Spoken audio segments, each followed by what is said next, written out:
Welcome to the Anxiety Coaches Podcast, a relaxing and informative show where we explore anxiety, panic, and PTSD, sharing how you can overcome them for life.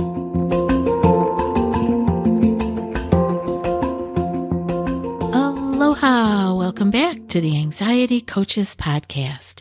I'm your host and coach, Gina Ryan, and I am so happy to be with you again today as together we can consider the many ways to bring your mind and body back to its natural peace and calm. In today's episode, I'm reviewing 11 ways to live in the moment. It's impossible to enjoy life at the highest level without being aware of the present moment. Life can only be lived in the present, and often our minds are preoccupied with multiple things, none of which are occurring right now. And this can be a real problem if you have an anxious mind, because you are not living in the present moment when you are worrying about the future. Our minds are very active and constantly attempting to break free to occupy themselves with the past, the future, and or pure fantasy. While it's good to prepare for the future, we call that planning, right? And learn from the past. Focusing primarily on the present has many benefits, many ways of being able to make your life more awesome. So I'm going to go through the 11 ways that you can think about to bring into your own life so that you can live in the moment and be present with the life you have right here, right now. And the first one, of course, I have to have as avoiding the anxious worrying. And how do we do that? We do that by bringing ourselves back to the present, being with what is right in front of us. Because worrying can only happen when you look to the future. So we work on keeping the thoughts on the environment we are in, on your current activity. You can't worry if you leave the future alone. You aren't worrying about what's happening right now. You are doing it. You are in it. And that's why when there's something major that happens in our lives, many people have reported to me, and this happened in my own life, that the anxiety is it's like it evaporated because we had to be in the present moment. We were forced with that chaos or that immediate trauma, whatever it was that was happening, we had to be forced into the present moment. We were not anxious. We were dealing with what was. And that's a very different feeling than worrying about the future or having the what if thoughts. The second way is for you to avoid regret. Again, these are places you want to stay away from. The first one, you want to stay away from your worry by bringing yourself into the present moment. And the same with regret. We stay away from regret by bringing ourselves back into the present moment. Regret arrives when we are thinking about the past, ruminating about things that have gone by already. Water under the bridge, it is gone. The past is over and no longer exists, so there's nothing that we can actually do about it. We can learn. Learning from it is awesome, and that's what we should do. But trying to change it or manipulate it or live our life around it, that is when we get into regret. So what you are doing is you are bringing your past mistakes to life by thinking about them. Let them go. Let them be that water under the bridge. The next way is to turn off electronic devices. Yay! You knew I was going to say this. Our cell phones, our computers, our tablets, and so forth, gaming systems, They distract us from the present moment. They all have their place in our lives, but they can also be distractions. And so we are the only judge of that. We have to decide, each one of us for ourselves, am I using this to be in my present moment and to get my work done or communicate with my family or enjoy a moment of playing a game?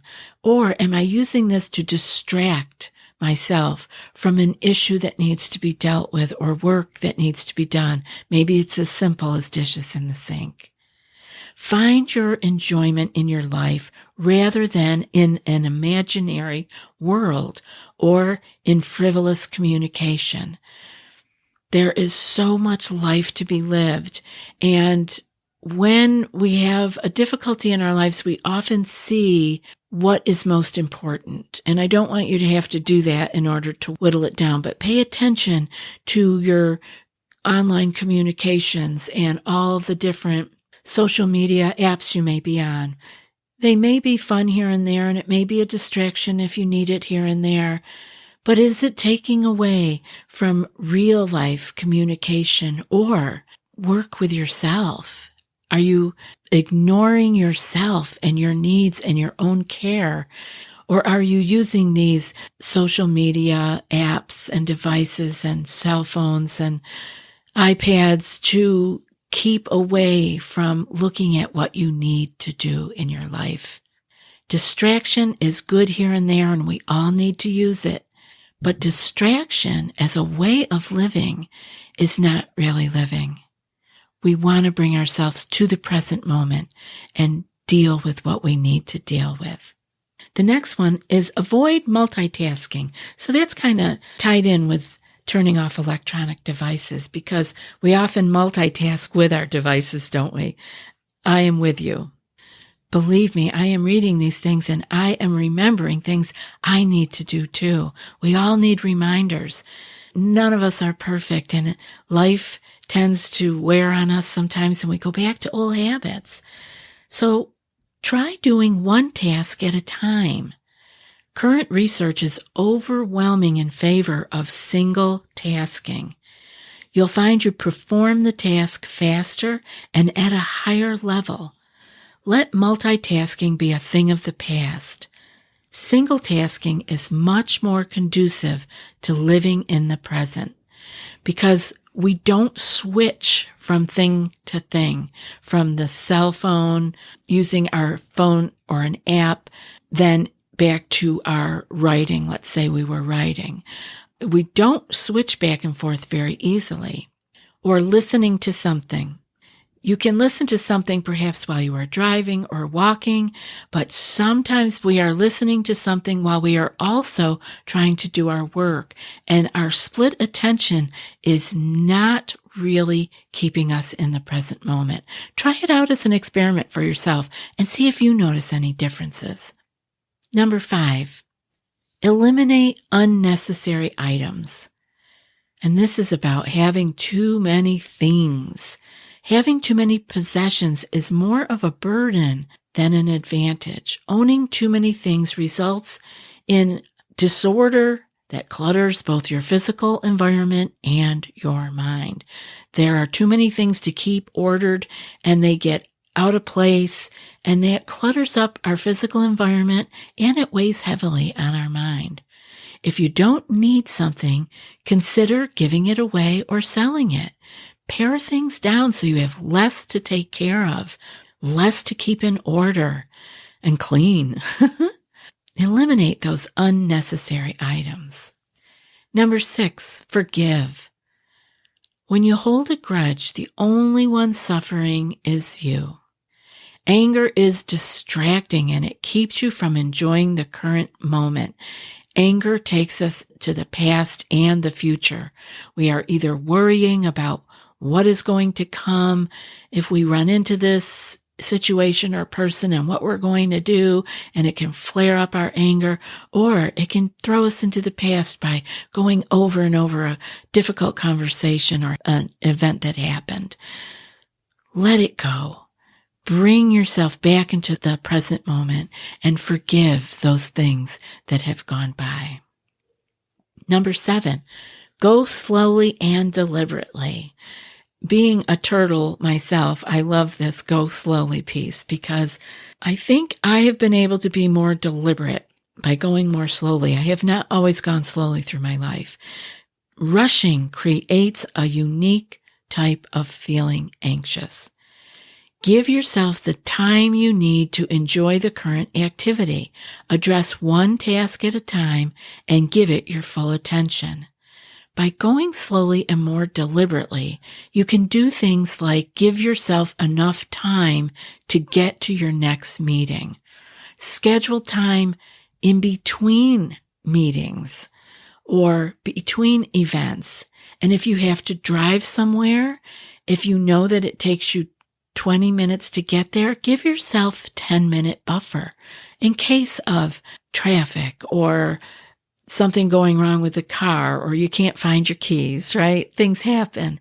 By giving yourself deliberately a buffer, you can go more slowly and you can actually be in the present moment as you are moving throughout your life. You're not just going while you're thinking of other things. You actually have the time to be where you are. Number 8, I want you to practice listening. If someone is speaking to you, practice giving them your full attention and participate in the conversation to the best of your ability. Now, this takes us back to avoiding multitasking because often we are doing something else while we are listening to someone, particularly if we're on the phone with them or if we're on a Zoom, but we don't have our camera on us. We could be doing different things. Actually begin to practice listening and being fully immersed in the conversation.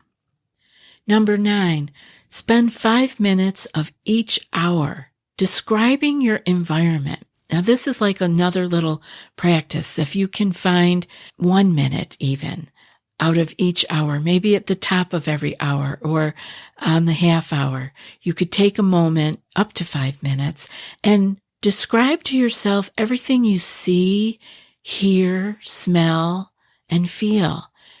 This is a way of using our senses to bring us back into the present moment and keep us there for a whole minute. There's no way to complete this exercise without being mindful and present. And the more you do this on purpose, by watching the clock and doing it on the half hour or the top of the hour, the more it will just become a part of your life and you won't need to practice it anymore. You'll begin to notice fully what you see, hear, smell, and feel. Number 10, eat slowly and enjoy your food. Now, this is always a good one. Our meal times, anytime we are eating, can be a mindful practice. Practice eating slower. If you have the chance to enjoy your food more, you may not even need as much of it as you thought you did. Often we finish a meal and we are way more full than we would have been if we had eaten mindfully. You can practice this by putting your fork down or your sandwich or your burrito down in between bites and really fully chew your food before you pick up and take the next bite. Try eating an entire orange one piece at a time. This is a practice that we have always done with our eating disorder clients, is to eat a slice of an orange mindfully. Now, you might want to be able to take the entire time to eat the whole orange, one piece at a time, and really savor it. Thich Nhat Hanh authored a book called Savor, and that's one of the practices that they use in there. Go slowly and focus on the flavor of each section of that orange. And if you're only having one section of the orange, like we used to do with the practice, really take your time with it and savor it. Notice the textures in your mouth. Enjoy it. Feel the flavors. See if you notice something different than you normally do from eating an orange. Number 11, under schedule. Too many obligations result in us having a crowded schedule and time concerns. It's not easy to stay focused on the current task if you're worried about being on time for the next one. Leave space between your obligations. Do less and experience more.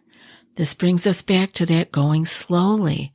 We can go more slowly and enjoy our lives rather than crushing our days with so many appointments and events that we are not enjoying any of them, or we are not even really accomplishing what we are setting out to do.